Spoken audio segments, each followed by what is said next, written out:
Another thing I noticed too on the front quadrant version of doing that, and getting the timing down with my kick. So, you know, you can't do everything at once. You have to learn these things in parts. So once I started understanding the kind of catch-up way of doing the pull, now I'm trying to memorize and time my down kick with my arm. So that forces me to leave it out there in the right position longer. Otherwise, you know, I get all out of balance and kind of snake my way down the pool. So yeah, having the correct catch is just as important as doing the front quadrant to make this whole thing work in the timing.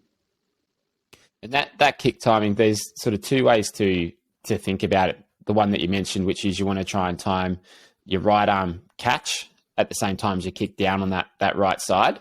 Yeah. And especially for, usually especially for a 2-beat kick and more distant sort of style, that's a good way to think of it. And when you get it working together, like you feel it, you kind of just feel everything working together and you get that skating sensation. And the other way to think of it, which is, it's basically the same thing, but it's another way just to think of things, is you can either time your left hand entry with your right foot kicking down. So going opposite.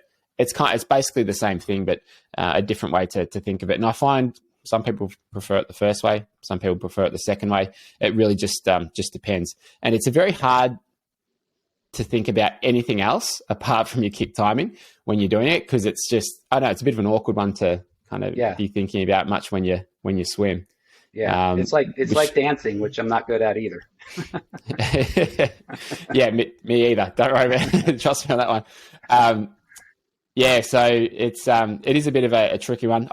Something to help there is that if you're trying to think about it on both sides, it can be a little bit too overwhelming. So I'll get people to start just by thinking of one side only. Just go right arm, right leg, tune into that sort of feeling and that rhythm. And then once you've kind of got that, just go by feel rather than thinking too much about, all right, catch and kick together. Just tune into that rhythm that you've got, and dance as best as you can when you're swimming. Right.